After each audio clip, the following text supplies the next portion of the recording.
দানের না শীষের নাম্বারগুলোকে কাটছাঁট করা হয়েছে। সো না, অনেকেরই প্রশ্ন সেটা যে আসলে দানের শীষের নাম্বারটা কেন কাটছাঁট হলো এবং না, কাটার পরে এটা সেটা আবার পুনঃগণনা। বেড়ে গেল? ভাই। আপনার কথার সাথে আমি একমত। এই যে পুনঃগণনার কথা বলে যে দানের শীষে ৭৩৪ টা ছিল, এটা মনে করেন যে ৭৩৮ টা হইছে। বা ৮০৯ টা হইছে। যাই হোক এটা ৩৩৪ ছিল সেটা ৭০০ ২৩৪ ছিল ৫০০ র মতো হয়ে গেছে। মাত্র ৩০০ ছিল ৫৬০ সেটা হইছে। ৭০০ বা হয়ে গেছে।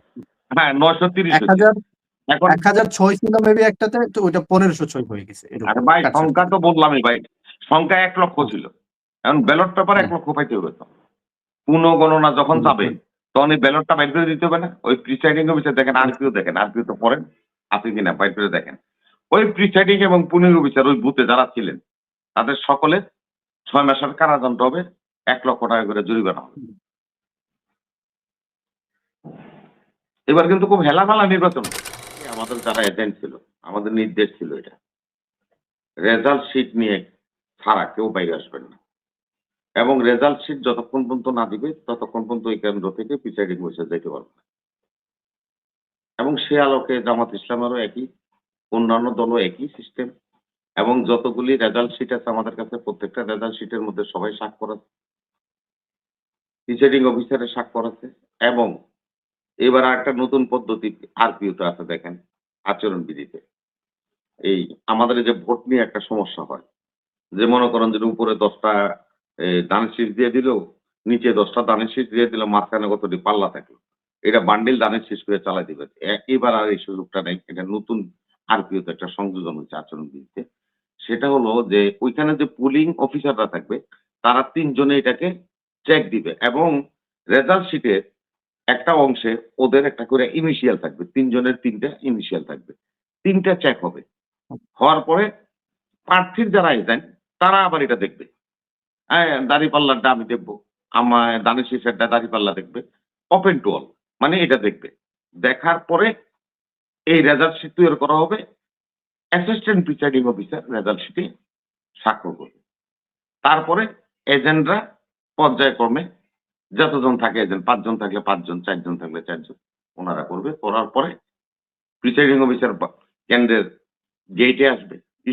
স্কুলগুলিতে এরকমই। গেইটে আসবে উনি হ্যান্ড মাইক দিয়ে ঘোষণা করবে, এই মার্কা এত পাইছে, এই মার্কা এত পাইছে, এই মার্কা টোটাল এত কাস্ট হইছে, এত বাতিল ভোট আছে, এত সম্পূর্ণ ভোট আছে। কইয়া উনি কইবে যে বেসরকারিভাবে অমুককে এত ভোট পাইছে বিজয়ী ঘোষণা করা হইল। কইয়া উনি রেজাল্ট শিটগুলি এজেন্টদের হাতে দিয়ে দিবে। উনি দরজার ভিতরে চলে যাবে, এজেন্টরা সবাই বাইরে চলে আসবে। তাহলে ইঞ্জিনিয়ারিংটা কেমনে করবে? উনাদের এজেন্ট ছিল না নাকি? এজ এ এ এ শিটগুলি দেখে দেব। কারণ এজেন্ট নিয়োগ দিছে না ওনারা। আমরা তো প্রত্যেক কেন্দ্রে প্রার্থীরা নিজেরা স্বাক্ষর করে এজেন্ট নিয়োগ দিতে হয়। নাহলে তো এজেন্ট হইতে পারবেন না। তাদের নামে কার্ড ইস্যু হয় নির্বাচন কমিশন থেকে। তারপরে যারা তারা বুথে বসে তারা এবার এজেন্ট হিসেবে কাজ সম্পাদন করে। তাহলে সবকিছুর মধ্যে যদি আপনারা উম ভূত ধরেন তাহলে তো সমস্যা। তো তা ওরে অধিকার আছে তবে তো। ইঞ্জিনিয়ারিং এর বিষয়টা আসলে অভিযোগটা এইজন্য এসেছে যে বেশ কয়েকটা কেন্দ্রের আসনের কেন্দ্রে দেখা গেছে রেজাল্ট শিটের মধ্যে কাটছাঁট করা হয়েছে। বিশেষ করে দানের না শীষের নাম্বারগুলোকে কাটছাঁট করা হয়েছে। সো না অনেকেরই প্রশ্ন সেটা যে আসলে সেটা দানের শীষের নাম্বারটা কেন কাটছাঁট হলো এবং কাটার পরে এটা সেটা আবার পুনঃগণনা। বেড়ে গেল? ভাই। আপনার কথার সাথে আমি একমত। এই যে পুনঃগণনার কথা বলে যে দানের শীষে ৭৩৪ টা ছিল, এটা মনে করেন যে ৭৩৮ টা হইছে। বা ৮০৯ টা হইছে। যাই হোক এটা ৩৩৪ ছিল সেটা ৭০০ ২৩৪ ছিল এখন ৫০০ র মতো হয়ে গেছে। মাত্র ৩০০ ছিল ৫৬০ সেটা হইছে। ৭০০ বা হয়ে গেছে। ৯৩০ হইছে। ১০০০ এখন ১০০৬ ছিল মেবি একটাতে, তো ওইটা ১৫০৬ হয়ে গেছে আরে এরকম ভাই কাটছাঁট সংখ্যা করে। তো বললামই ভাই। সংখ্যা ১,০০,০০০ হুম, ছিল। এখন ব্যালট পেপার হুম, ১,০০,০০০ পাইতে হবে তো। পুনঃগণনা যখন হুম, যাবে, হুম, তখন এই ব্যালটটা বাইর করে দিতে হবে না? ওই প্রিসাইডিং অফিসার দেখেন, হুম, আরপিও দেখেন। আরপিও তো পড়েন। আছে কিনা বাইর করে দেখেন।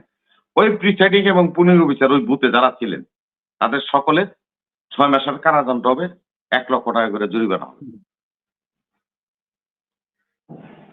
এবার কিন্তু খুব হেলামেলা নির্বাচন নাই। খুব কঠিন হুম, নির্বাচন। যেমন প্রার্থীদের বিরুদ্ধে এই যে প্রচার করে উনি নির্বাচন করে বিজয়ী হইছে না?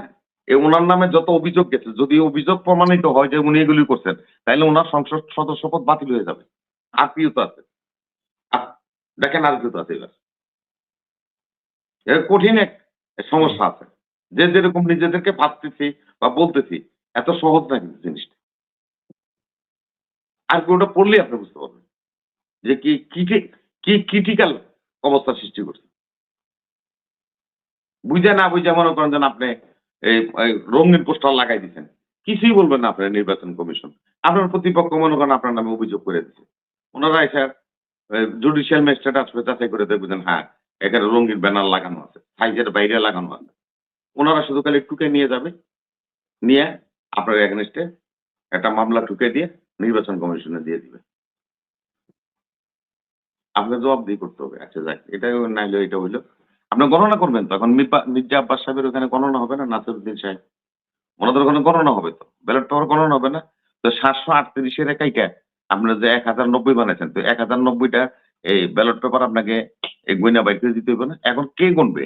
দেখেন এখন কোন সমস্যায় পড়বেন আপনি? আপনি কোন সমস্যা পড়বেন? আপনি তো প্রিসাইডিং অফিসার, টাকা খাইছেন, ঘুষ খাইছেন, ইঞ্জিনিয়ারিং করছেন, অনেক কিছুর নামে বদনাম করলাম। এখন দেখেন, এখন ম্যাজিস্ট্রেট এসে জুডিশিয়াল ম্যাজিস্ট্রেট আসবে, এআরও, অ্যাসিস্ট্যান্ট রিটার্নিং অফিসার। যে এলাকা জুরিডিকশনে আছে থানায়, ওনারা জুডিশিয়াল ম্যাজিস্ট্রেট সহ বাহিনীরা ওখানে বসবে এগুলি গণার জন্য। কোনো এজেন্ট থাকবে না, কেউ থাকবে না। ওইটা গুনবে, গুনে তারা বাইর করবে।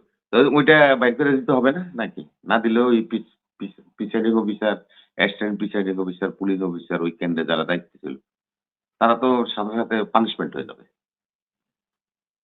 আরপিও বলে। আমার কথা না, এটা আরপিও বলে। উনারা যেটা বলছেন সেটা আচরণবিধি। এত সহজ না ইঞ্জিনিয়ারিং করে দেওয়া এবার।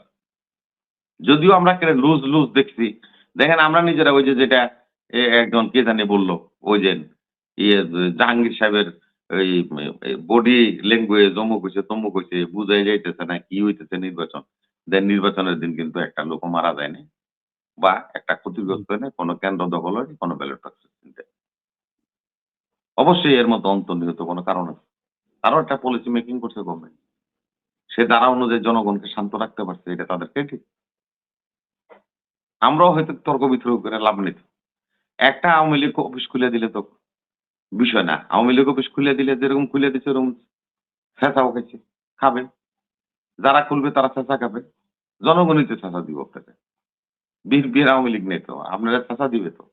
আওয়ামী লীগরে যারাই আপনারা সমর্থন করছেন বা কইয়া মইয়া ভাই বন্ধু কইয়া ভোট লইছেন, এখন তা করে থাকতে দিবেন এরকম একটা চিন্তা ভাবনা করছেন, দয়া করে এটি কইরেন না। সাহেব কয় যে আগুন লাগবে, আপনার ঘরেও আগুন লেগে যাবে। এই যে আগুন লাগা নিয়ে কথা কইছেন, আওয়ামী লীগ এলারা যদি কেউ সমর্থন করে, আওয়ামী লীগের মামলা খাওয়া, এই সমস্ত গুপ্ত যারা নাকি এখন পালায় আছে, এদেরকে গ্রামে নিয়ে আসবেন, দেশে নিয়ে আসবেন। আওয়ামী লীগের বাড়িও পোড়ানো হবে। আমি যদি আইনে থাকি, আমার বাড়িও আপনারা পুড়িয়ে দিবেন। জনগণকে ওপেন বলে দিলাম আমি।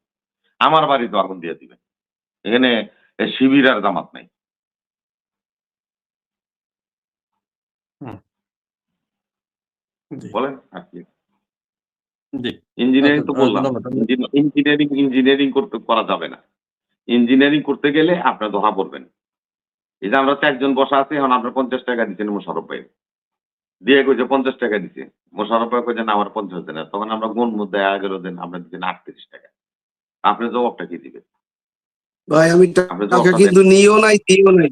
ভাই আমি টাকা কিন্তু নিয়েও নাই দিয়েও রবি ভাই, নাই। আপনি রবি ভাই, লাইভে বলে দিচ্ছেন কেন এটা? রবি ভাই, না ইঞ্জিনিয়ারিং এর মোশাররফ ভাই। অভিযোগটা, রবি ভাই, ইঞ্জিনিয়ারিং এর ওইটা হাদিয়া অভিযোগটা দিছি কিন্তু আসলে আপনাদের। উভয় পক্ষ থেকে আসতেছে। আপনার ইঞ্জিনিয়ারিং এর হুজুর তো অভিযোগটা হাদিয়া উভয় পক্ষ থেকে আসতেছে। বিশেষ করে ভাই আমার বিএনপির নামটা যারা না বলতেন। হেভিওয়েট। এমনি হুজুর মানুষ আমি টাকা নিচ্ছি এই কথা বলতে তো সমস্যা।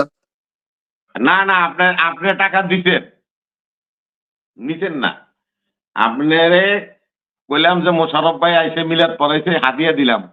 কইলাম ৳৫০, গইনা দেই ৳৩৮। এটা আরকি।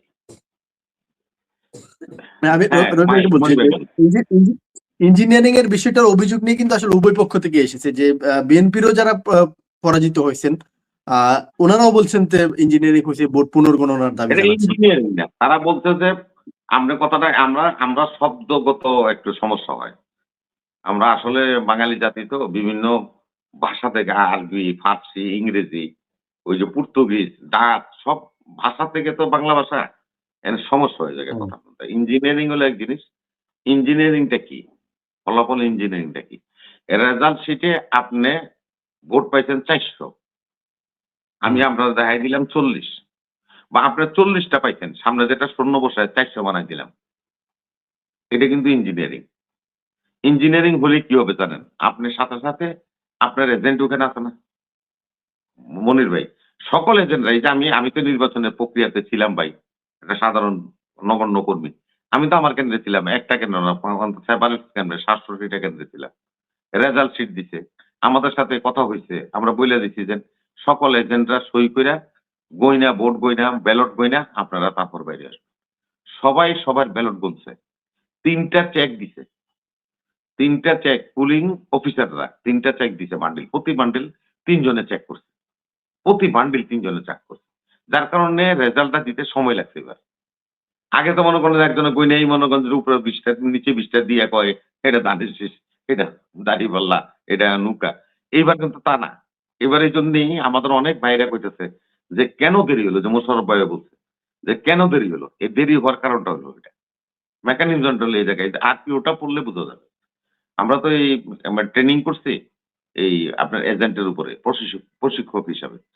নির্বাচন কমিশন থেকেই করছি। আমরাও আবার সবাইরে ট্রেনিং দিছি। গ্রামে, গ্রামে, উপজেলায়, জেলায় সব জায়গায়। আমরা এগুলি দেখছি।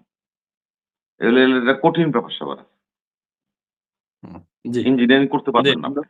আপনাকে বুঝাই জি, দিতে হবে। কারণ ধন্যবাদ। হলো তখন আপনার যে এজেন্ট ছিল, আপনার এজেন্ট তো দুর্বল না। আপনার এজেন্ট যদি আপনার প্রহত হইতো, আঘাতপ্রাপ্ত হইতো বা উনাকে যদি বের করে দিত, কেন্দ্রে যদি না থাকতো, রেজাল্ট শিটে যদি আপনার এজেন্টের স্বাক্ষর না থাকতো, তাইলে আপনি ইঞ্জিনিয়ারিং বলতে পারবেন।